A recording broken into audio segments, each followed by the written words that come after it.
আছে যারা আছেন এবং দর্শকদেরকে শুভেচ্ছা।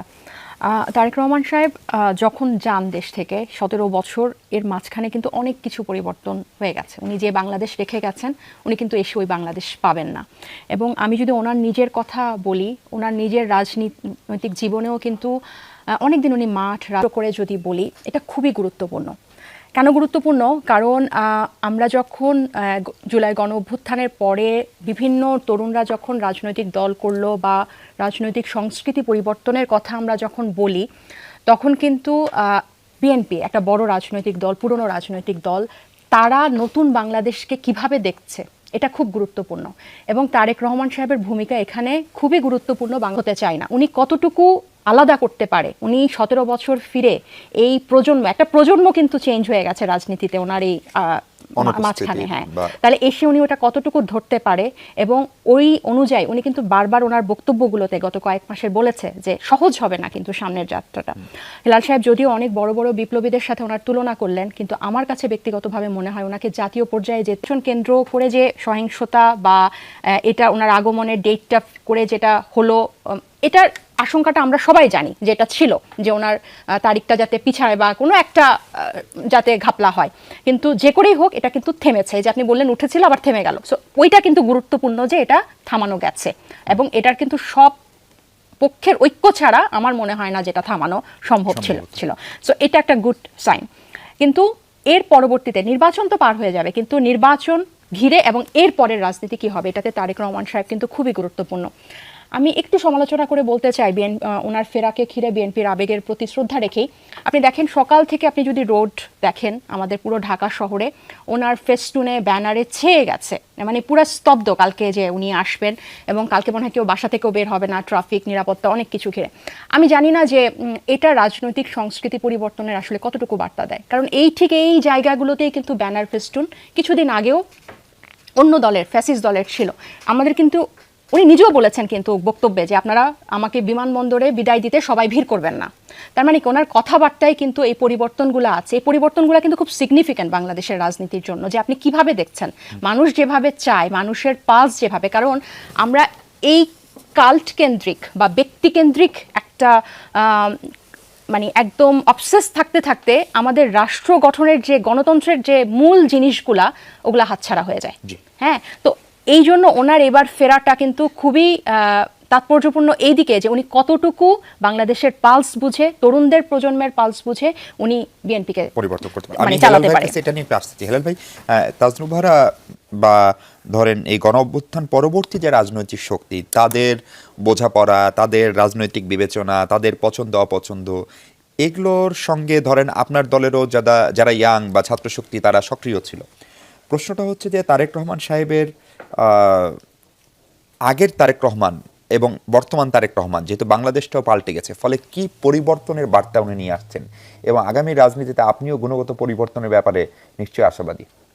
যে এটা তাসনুবা ঠিকই বলেছে যে উনি আসলেন, উনি তো আমাদের এখন সবার নেতা। অ্যাকসেপ্টেবিলিটির কথা যেটা বলেছেন, উনি widely acceptable to the nations. আমরা যদি তর্কে না জড়াই, he is widely acceptable to the nations. এখন তিনি আসার পর যে ব্রেক থ্রুটা যদি না হয়, তাহলে তাসনুবা যে সংখ্যাগুলো করছে সেটা তিনি আসার পর যে ব্রেক থ্রুটা যেটা হবে, যেমন বলে তরুণদের রাজনৈতিক ভাবনা। এখন তরুণ বলতে শুধু আপনার এনসিপির তরুণরা তা তো না, তাই না? আমরা কিন্তু তরুণদের ভাবনা শীর্ষক মিনিমাম 10টা কর্মশালাই করেছি, যেটাই তরুণ উদ্ভাবক, পেশাজীবী তারাই ছিল। আমাদের তরুণরাও ছিল বাংলাদেশের, এবং আমাদের চেয়ারম্যান তারেক রহমানও সেখানে ছিলেন। এই তরুণদের ভাবনার সাথে কথা বলে কিন্তু আমরা দেখেন দেশ গড়ার স্বপ্ন, কতগুলো কর্মসূচি ইতিমধ্যে আপনারা দিয়েছেন, 10টি পয়েন্ট আমরা দিয়েছি যে কিভাবে দেশটাকে গড়তে হবে। এরকম অনেক, যেমন আমরা বলছি যে 1 কোটি কর্মসংস্থান করব, বাংলাদেশের অর্থনীতিকে $1 ট্রিলিয়ন নিয়ে যাব, আমরা দরিদ্র বিমোচনের জন্য নারীদের ফ্যামিলি কার্ড দিব, কৃষকদের কৃষি কার্ড দিব, হেলথ পলিসি দিয়েছি, সব কিছু দিয়েছি। এখন এইগুলো নিয়ে আবার ক্রিটিক হবে, তারপরে আবার একটা সুন্দর পজিশনে যাবে। সুতরাং তারেক রহমান আসার পরে বাংলাদেশের রাজনীতির গুণগত পরিবর্তন হতে বাধ্য আমার ধারণা। কারণ দেখেন তাসনুবা বলেছেন যে এখন ওনাকে আশাকে ঘিরে করে যে পোস্টারগুলো লাগানো হচ্ছে, পার্টির থেকে কিন্তু সরাসরি নির্দেশ দেওয়া হচ্ছে যে আবেগ মানুষ দেখাবে, এটা ঠিক, কিন্তু পার্টি দেখেন যে ঢাকা শহরে যে গাড়িগুলো ঢুকবে সেখানে আপনার এন্ট্রি পয়েন্টে আমরা বাস টার্মিনালগুলো ভাড়া নিয়েছি, সেখানে গাড়িগুলো ঢাকে যাতে ভিতরে ঢুকতে না পারে। তারপরে তাসমা নিজেই বলতো যে লন্ডন হিথ্রো বিমানবন্দরে নেতাকর্মীদের আসতে নিষেধ করেছে। আমাদের এই যে উনি যে দোয়া মাহফিলটা হবে 300 ফিট, ওটা কিন্তু জনসভা না, ওটা একটা দোয়া হবে। উনি আসছেন জনগণের উদ্দেশ্যে কিছু সম্বর্ধনা, খুবই তৃণমূল পর্যায় থেকে বিবেক, এটা আপনার সিটি কর্পোরেশন বা আমার নিজের উদ্যোগে আমরা ছড়িয়ে নেব এগুলো, এইটাকে আমরা কখনো উৎসাহিত করছি না। আরেকটা বক্তব্য যে দেখেন ওসমান হাদির হত্যা, এই হত্যাকারীদেরকে যদি আপনি চিহ্নিত না করতে পারেন, ওসমান হাদি হত্যার পরে চিহ্নিত তো করা গিয়েছে, তাদেরকে যদি গ্রেফতার করতে না পারেন, তারপরে যে ঘটনাগুলো ঘটছে, বিশেষ করে গণমাধ্যমের উপরে আঘাত, গণমাধ্যম ব্যক্তিত্বের উপর আঘাত, আপনার প্রথম আলো, ডেইলি স্টার, নুরুল কবির, এদের উপরে আঘাত কারা করেছে চিহ্নিত করা। আজকে দেখলাম 12 জন অ্যারেস্ট হয়েছে, আমি দেখলাম। এইটা চিহ্নিত করলে কিন্তু আমরা সেই ওই শক্তিকে খুঁজে পাবো কারা বাংলাদেশে এই ঘোলাটে পরিবেশ, আপনি যেটা বলছেন যে ভোলাটাইল সিচুয়েশন কারা সৃষ্টি করছে। কারণ আমরা যদি এই নির্বাচনটা আনসার্টেন হয়ে যাই, তাহলে বোঝেন যে আমাদের দেশের গণতন্ত্রের কি অবস্থা হবে। সুতরাং তারেক রহমানের যে এবার তিনি আসছেন, আসার পরে রাজনীতিতে আমার দৃঢ় বিশ্বাস একটা ব্রেক থ্রু আসবে, পুরনো সবকিছু চেঞ্জ হবে। প্রফেসর শামীম রেজা, আপনি এই জায়গাটাই, আমি আনন্দবাজারের সম্ভবত 19 তারিখের একটা রিপোর্ট, এবং রিপোর্টটার বিএনপি কোনো প্রতিবাদ আমার জানা মতে এখন পর্যন্ত দেয়নি। আনন্দবাজার ভারতের পত্রিকা, তারা দাবি করছে যে হিসাবে দেখেন, সে খুব স্বাভাবিকভাবেই জানতে চাইবে যে এটার ভবিষ্যৎ কি, এবং তার উপর আবার নির্ভর করবে অন্য বিনিয়োগকারীরা আসবেন কিনা। আমরা তাহলে খোলাখুলি বলি, নিশ্চয়ই যুক্তরাষ্ট্র চিন্তা করবে, তার আরও অনেক মিত্র দেশ আছে, তারা চিন্তা করবে, জাপানের মতো দেশ চিন্তা করবে, চীনের হয়তো ভিন্ন বিবেচনা থাকতে পারে। তো সুতরাং বিএনপি ভালো করবে আমরা আশা করছি, এবং তারেক জিয়া তার নেতৃত্ব দেবেন। তো যদি সেটা হয় তাহলে খুব স্বাভাবিক এটা যে তারেক জিয়ার অবস্থান সম্পর্কে তারা স্পষ্ট হতে চাইবেন যে এই চুক্তিগুলোর কি হবে। এখন সবগুলো চুক্তি সম্ভবত বাতিল করাও যাবে না, কারণ এই চুক্তির ধারা উপধারাগুলো আমরা জানি না। মাঝে মধ্যে যা দু একটা প্রকাশিত হয় তাতে কিন্তু এরকম দেখা যায় অন্তর্বর্তী সরকার না পারেনি, যে অনেক এমনও আছে বিদ্যুৎ সংক্রান্ত বা অন্যান্যগুলোতে যে আপনি বাতিল করতে পারবেন না, বাতিল করলে আপনাকে ক্ষতিপূরণ দিতে হবে বা সেটা 2 গুণ 3 গুণ অর্থে চলে যাবে। অতএব কোন সরকার করলো সেটা বড় কথা না, এটা বাংলাদেশের একটা পক্ষ। সুতরাং তারেক জিয়ার জন্য একটা বড় ধরনের বিবেচনার বিষয় হবে যে কতটুকু এর সাথে সম্পর্কের একটা মাত্রা নির্ভর করবে। এবার আসুন নিরাপত্তার যে রাজ্যগুলো নিয়ে ভারতের প্রধান নিরাপত্তা উদ্বেগ আমাদের পাশে, সেটা নিয়ে এই সরকারেরও কিন্তু বিভিন্ন বক্তব্য আছে।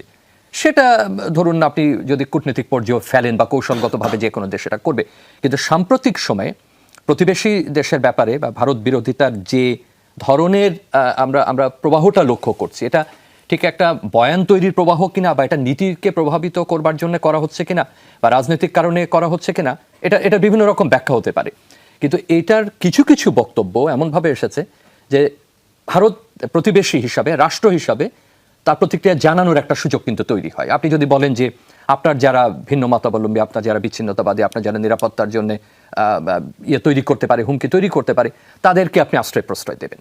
দেখেন বাংলাদেশ যে কোনো মুক্তিকামী মানুষের সঙ্গে বিশ্বের নাগরিক হিসাবে আন্তর্জাতিক সনদের স্বাক্ষর তার আছে, এবং তার একটা দায়িত্ব আছে, কিন্তু তার অর্থ এই না যে আপনি ইমিডিয়েট নেইবারের সিকিউরিটির জন্য আপনি রিস্ক তৈরি করবেন এবং সেটা অত্যন্ত জোর গলায় আপনি এখানে বলবেন।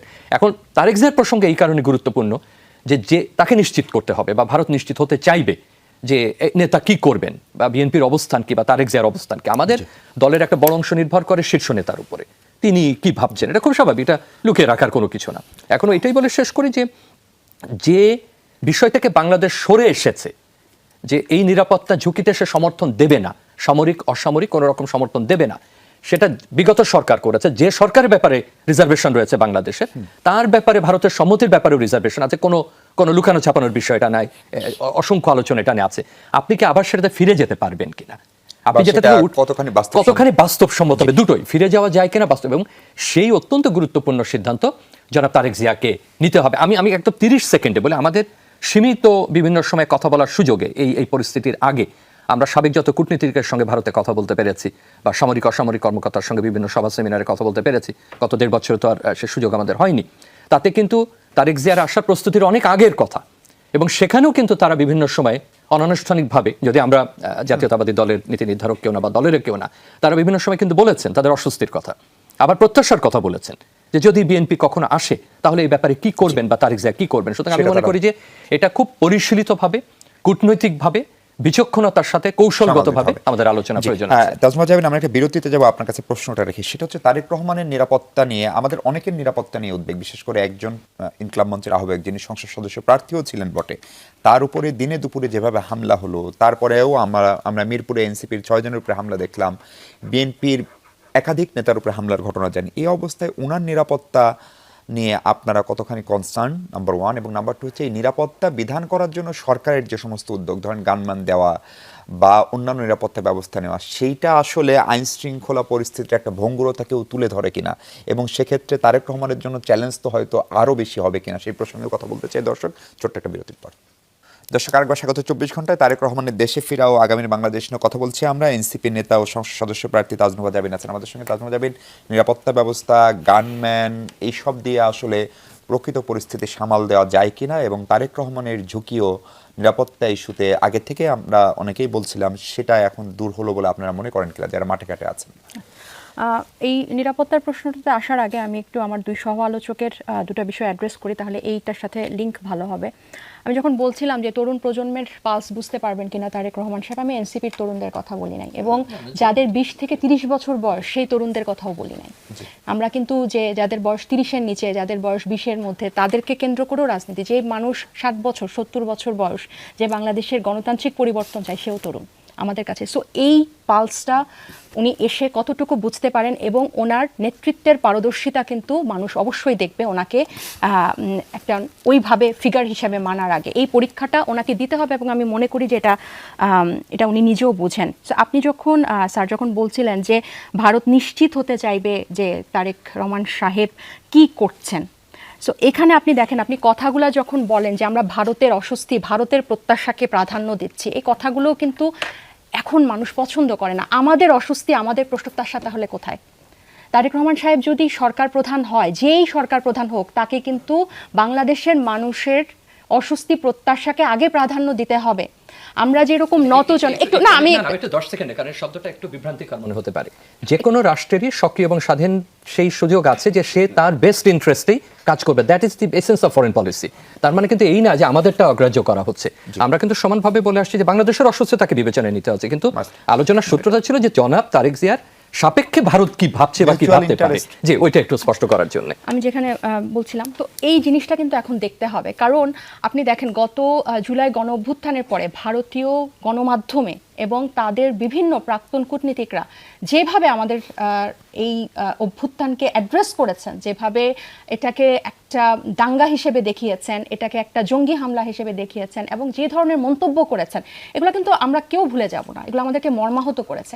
তো আমাদের যখন যে নেতৃত্ব দিবে পরবর্তীতে বাংলাদেশকে, তাকে কিন্তু এটা মাথায় রাখতে হবে যে বাংলাদেশ এই যেন এটা পছন্দ করবে না, এটা কখনোই করবেন। এটা আপনি যাকেই আনেন তাকে কখনো এটা করবে না। দেখেন, পররাষ্ট্রের কূটনীতি এইসব অনেক সমীকরণ আমাদের থাকবে, কিন্তু আমাদের এই যে আমরা একটা অঙ্গরাজ্য হয়ে আছি একটা প্রতিবেশী দেশ, এই মনস্তাত্ত্ব, এটাকে আমাদের ব্রেন থেকে বের করতে হবে, যে তাদেরকে আমাদের খুশি রাখতে হবে, তাদের আস্থা প্রত্যাশা আমাদেরকে।